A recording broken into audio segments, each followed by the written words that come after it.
It's FYF Sportsman. It's Lamont. We're back with another game of the day highlight video. Today's game is going to feature the Los Angeles Lakers versus the Dallas Mavericks. We got two MVP candidates in this game, so this was a highly anticipated matchup. So we're just going to be breaking this game footage down. Before we get started, make sure you guys like, comment, and subscribe. Hit that notification bell. Make sure you hit that notification bell. We're going to be dropping these game of the day highlight videos every day that there's an NBA game. Again, you guys select what the game of the day is going to be. Today's game was selected. Obviously, this was clearly the best matchup of the day. Again, with two MVP candidates. So I look forward to seeing some really good basketball out of both teams. So again, we're not gonna waste too much time with this. We're gonna go ahead and jump right into it. Again, this is just a scrimmage game. Doesn't necessarily count. It gives a game to just kind of help the starters kind of just get warmed up. Everybody get acclimated to the environment that they're playing in. As we saw yesterday, these guys are actually playing in a setup that is a lot better than what many of us had expected. So again, kudos to the NBA for getting this set up the right way, and again to just the TV guys who are doing a really good job of giving the fans at home the same feel and environment that you normally would get. So we're going to jump into this. We got the Los Angeles Lakers versus the Dallas Mavericks. Let's go.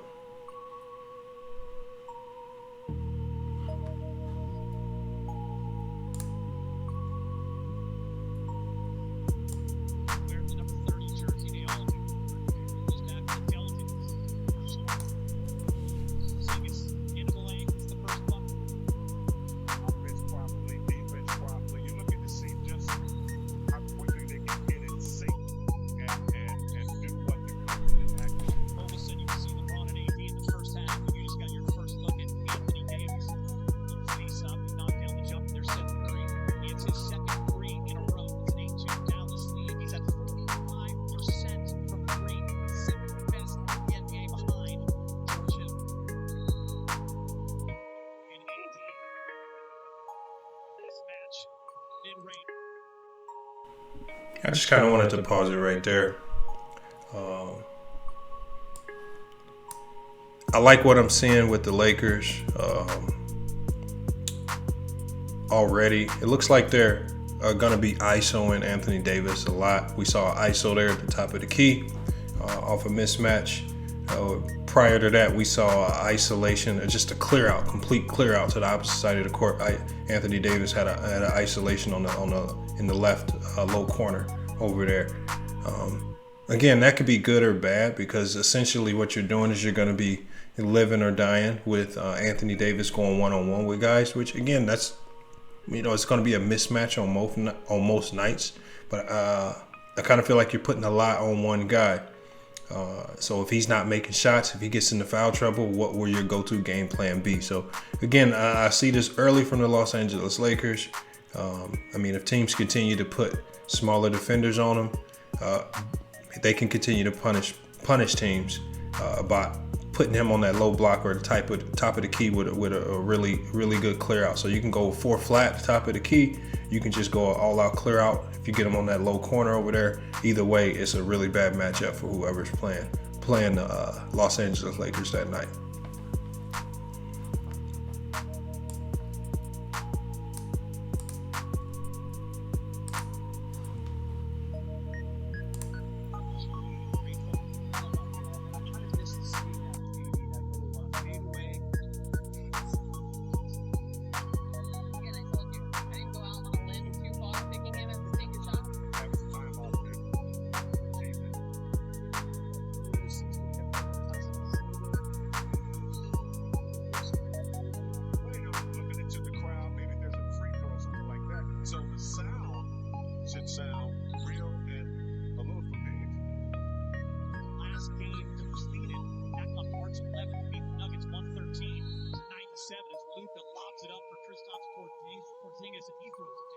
Went for 31 and 17. Porzingis did not play that game. He was resting his sword. So Boban absolutely can get it done. It's KCP with a nice job getting the lane. Viva.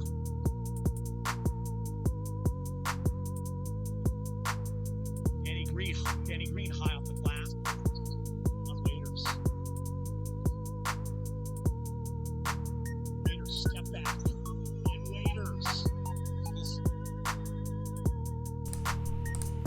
I'm really curious to see what Dion Waiters is going to do for the Lakers. Man. A lot of people have had some negative comments about him being with the Lakers. A lot of people are already calling him a bum, a bust, and things of that nature. I think when Dion Waiters is locked in, he's one of the best one-on-one players in the NBA. That's what I think. I'm not sure what a lot of other people think, but I think he's a really solid player when you can put him in those situations. When LeBron James goes to the bench, when Anthony Davis goes to the bench, the Lakers will need to find that third or fourth scorer. Kyle Kuzma this year has not been that go-to guy, that third scorer. Kyle Kuzma is the type of guy that needs a lot of touches to find his rhythm. You're not going to find that playing with Anthony Davis and LeBron James, so you're going to struggle to get him going on most nights. So Dion Waiters is definitely one of those guys who can just instantly touch the ball and be ready to go, ready to shoot, and ready to score in a one-on-one setting or even playing off ball. So hopefully it works out for him.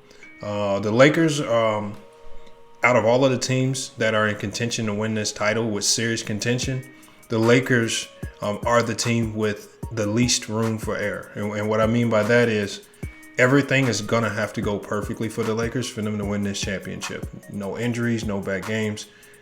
They have to play essentially perfect basketball, not just to get to the finals, but to win it all. They have no room for error.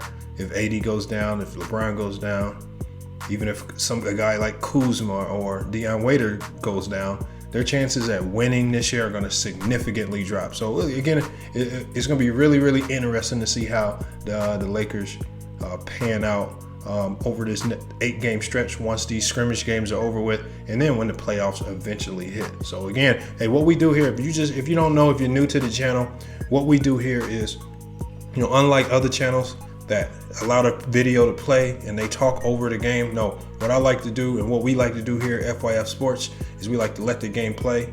You guys kind of take in what you're seeing. We pause it and then we talk about it. All right, I feel like that's the best way to get basketball. You can see it develop and then we talk about it afterwards in increments. So we're about to go into the next segment. We're going to go into the next 2 minutes of this game. We're just going to check it out. We're going to watch it. And again, let us love. If you see something that I'm not talking about, if you see something that needs to be emphasized, let us know in the comments. We may bring you on the next show, in the next game of the day. We may bring you on if you got some real good insights. So again, let us know in the comments. Hit us up on Instagram or Twitter if you got any valuable insights that you want to get out there to the world. If you want to hop in on the show as a special guest.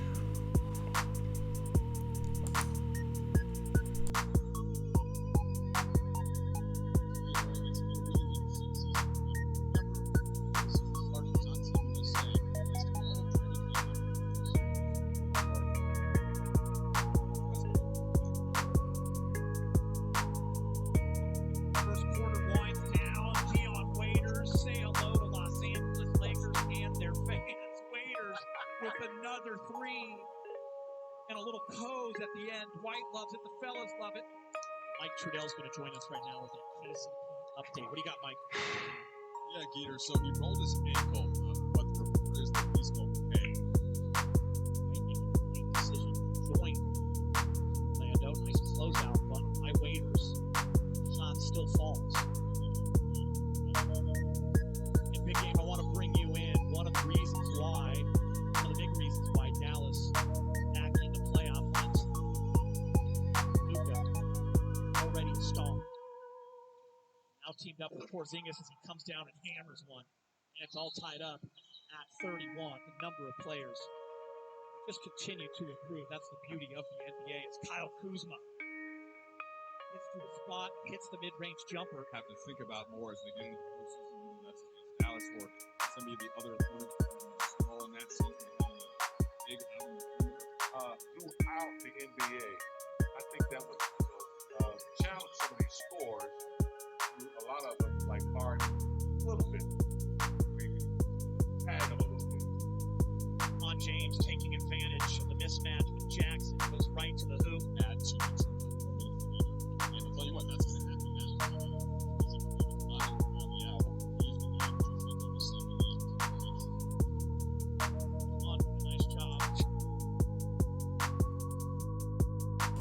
And what do you guys think about Luka so far, man? I know this game again with it being a condensed game, 10-minute quarters. I'm sure this affects substitutions. This also affects, with it just being a scrimmage game, it affects how much the starters play. But what did you guys think about Luka's performance? I thought his performance today was pretty solid. I don't think he went completely all out as we normally see him do.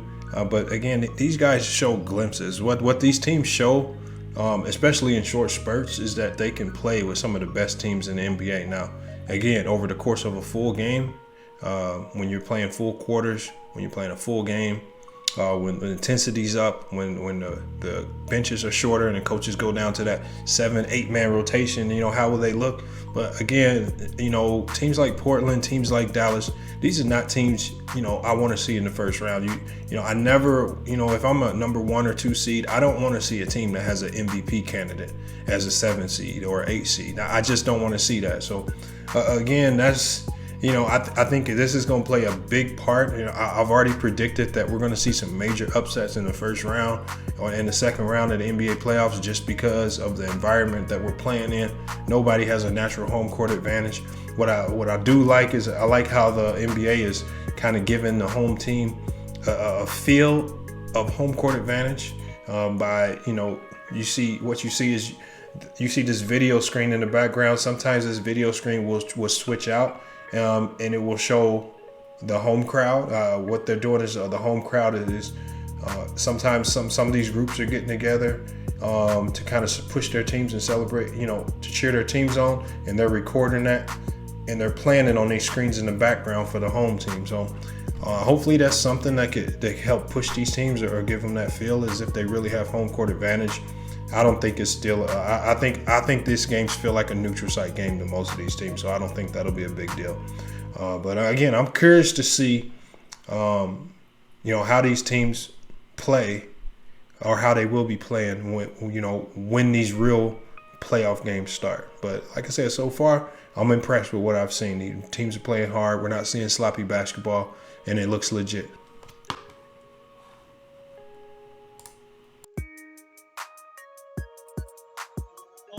Give it go, but it's intercepted. A nice job to the Hazel. Passing lane, drive Howard.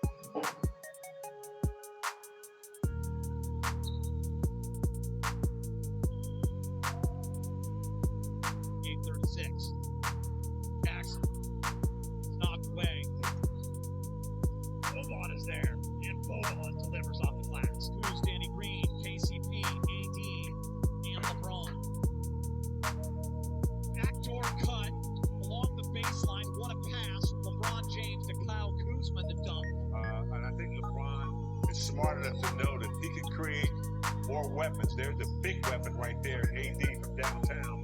Waiter, JR, Pope, anybody that can facilitate and make something happen. LeBron's going to be looking for that type of versatility. I like that, though. I want to see Kuz get very confident. A little bit slow in the last few weeks going into the shutdown. Speaking of offense. Buddy in Orlando, he just knows what to do. He knows his body. He's been working out really hard, and I think you saw it there. Yeah, I think you bring up a great point. It is a little bit less complicated, I think, than sometimes it's got. Like, the biggest thing is that his minutes went way down because he has 2 All-NBA forwards on his team. Educate the Lakers further in the organization's push towards what they want to call progress on racial and social issues. Has some terrific guest speakers from around the country, a lot of professors and educators and journalists. So it's really been eye-opening, and I think that it's something that's been very important for the Lakers, everybody, Chris, to try to really embrace what's been going on in this movement across the country. Yeah, we appreciate that information, Mike. Great stuff as Quinn Cook layup and the Mavs come right back, dating back to Martin Luther King Jr.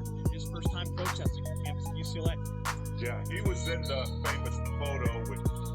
Waiters only played 3 games this year for Miami. And Waiters hits the 17-footer, 69-61.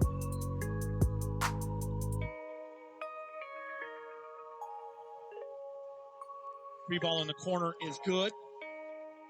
72-64. Curry again. Numbers go up. Heater last season, he had 39 points in a game in Philadelphia. He had 41 points against Detroit, where it was many opportunities.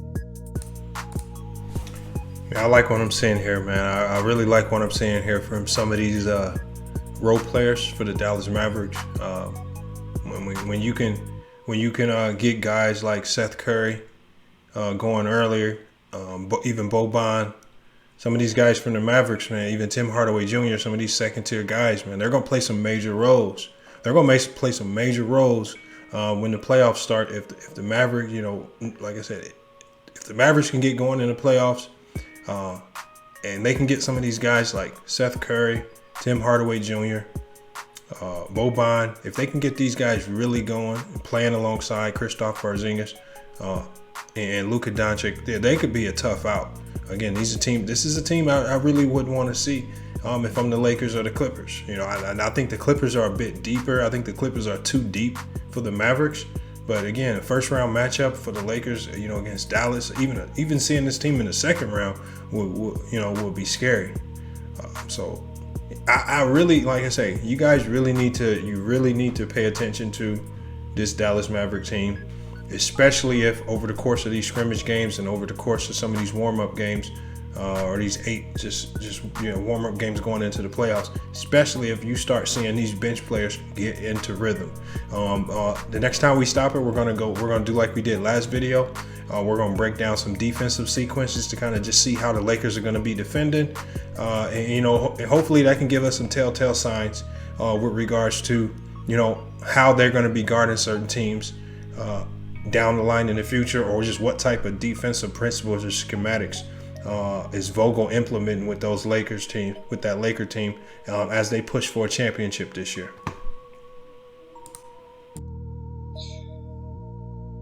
Opportunities on offense, I should say. He really tried to do other things, played some good D, really pushed up his offensive rebound. Omaha. When Rondo got hurt and had the surgery shortly thereafter, we know that he's not there in Orlando. So it's probably closer in this week about 4 to 6 weeks. Vogel did expect it if it would be in that week to get it back into the arena. That secondary ball handling, that is the thing Rondo did the most of. CPN Waiters there played for Dwight Howard. That is one thing that Vogel Just want to stay healthy and get some guys to run and get out of there. Yeah, I think that's pretty much it. Boban! Sorry, James, I got excited. Boban, I did too. Cook in the game with J.R. Smith, THD, Dwight, Devontae Kaycock, and right there, J.R. He run free. He can block some shots, hit some threes. Another part of Dallas is a young, bright future. Evening Conference Defensive Player of the Year. Needs to call it. THT to the rack. Lay it up and in. THT again. This time it just misses. The up and under the last. And Mavericks win is on the week now, 93-83. Well, really good. Can you dive it on the sideline in Game 6 in '87? There's no crowd. No response. I'd be upset. As we can see here,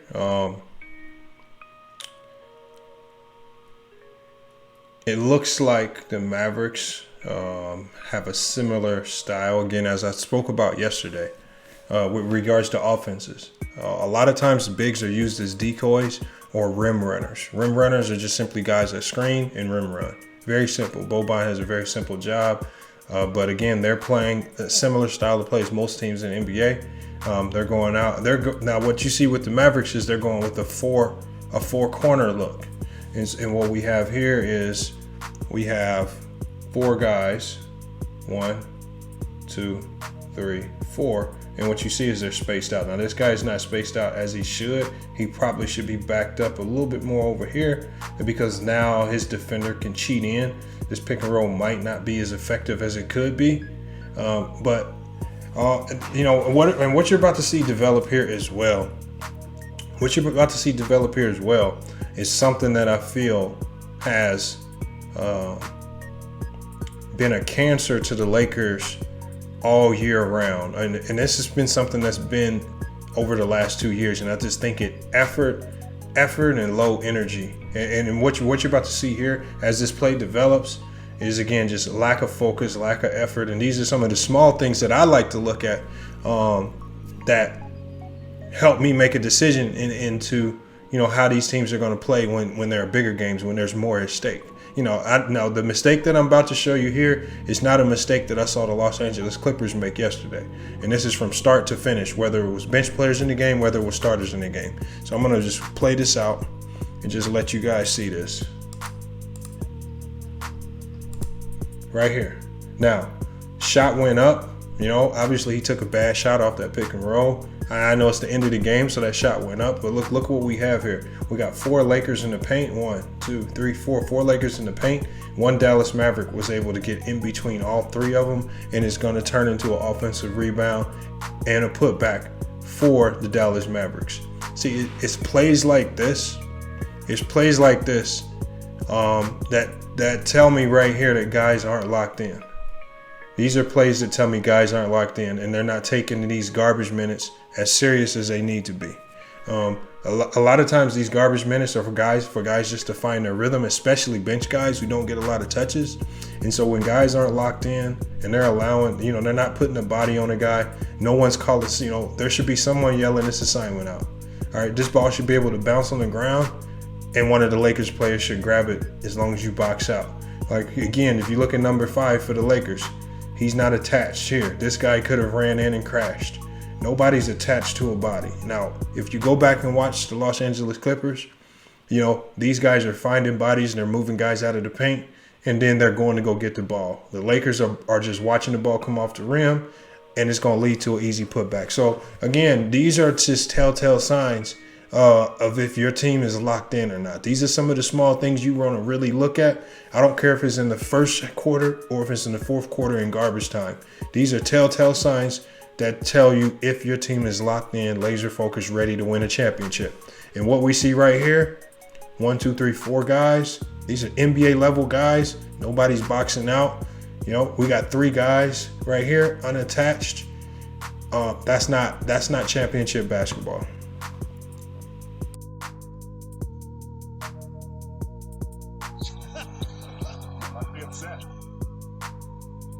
This game, there was no player introductions beforehand.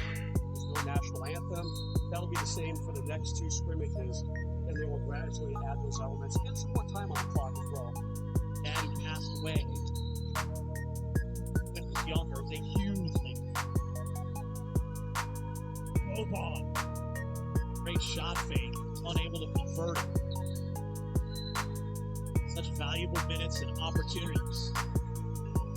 South Bay Lakers to see these guys in the big club.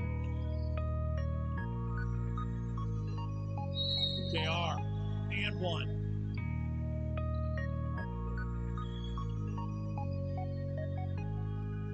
Friedel, you still with me?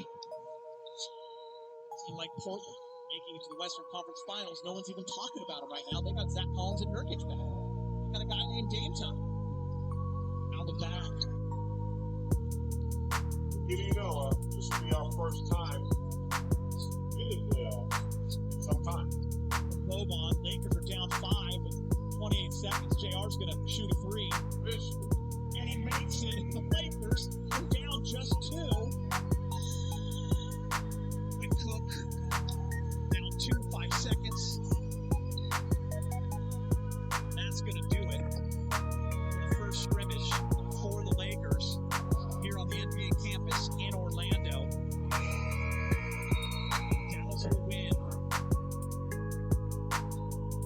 All right, that was the end of the game. It looks like the Dallas Mavericks were able to pull away with the victory late. Basketball kind of got a little sloppy at the end of the game, but I guess you can kind of expect that in some of these scrimmage games. Again, one of my biggest worries about the Lakers, man, I don't know if they're locked in and laser focused, ready to win a championship. Some of the things that I saw towards the end of the game, it's a telltale sign of what's being taught and what's being preached in practice.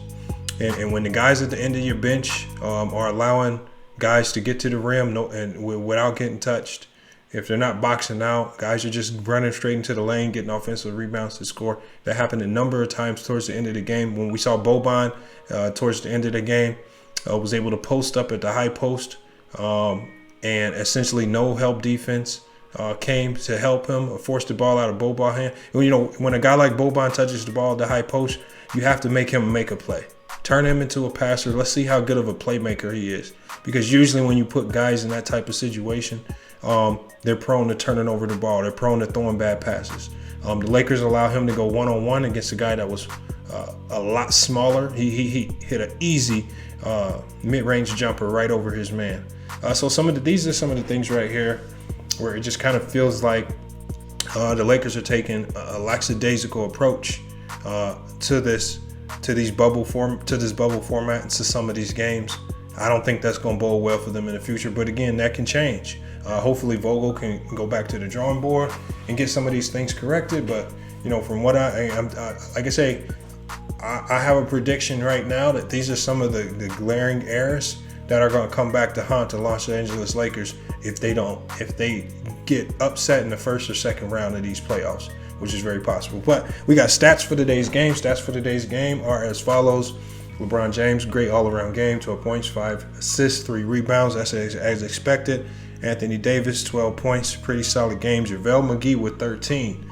Real good outing. I like JaVale McGee. I wish he would get more minutes at that starting center spot. I'm not for sure why teams play him in spot minutes, because whenever JaVale McGee gets minutes, he plays big. So kudos to JaVale McGee for coming out and playing today.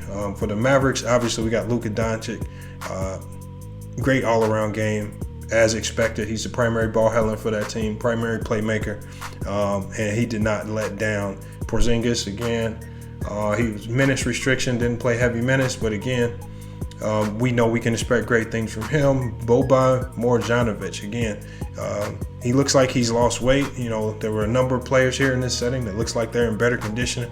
Boban was one of those guys. He just looks like he's in better condition. It looks like he dropped weight. 17 points, 13 rebounds. Again, the Lakers, with the bigs that the Lakers have on that roster, when you got a Dwight Howard, when you got a JaVale McGee, you cannot let this happen. 13 rebounds in a condensed game for Boban, who played limited minutes. That cannot be acceptable, man. That cannot be acceptable.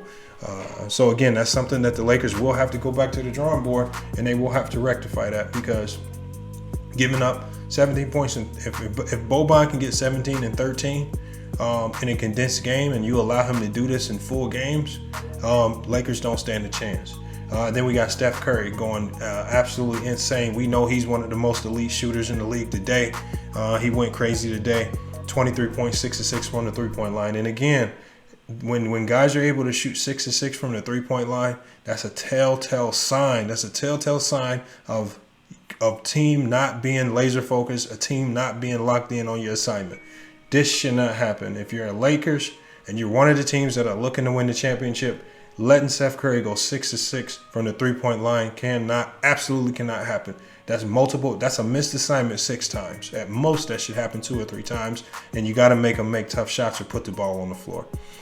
So again, for the Lakers, man, this for me, and, you know, although you see the point totals here, and it looks like guys play good, for me, I did not think this was a good outing for the Lakers, and I really think this is a very, very strong indication that a lot of these Laker players are not locked in on winning a championship. I know LeBron James might be. LeBron James looked like he was in excellent shape, and he looked faster than a lot of people on the court.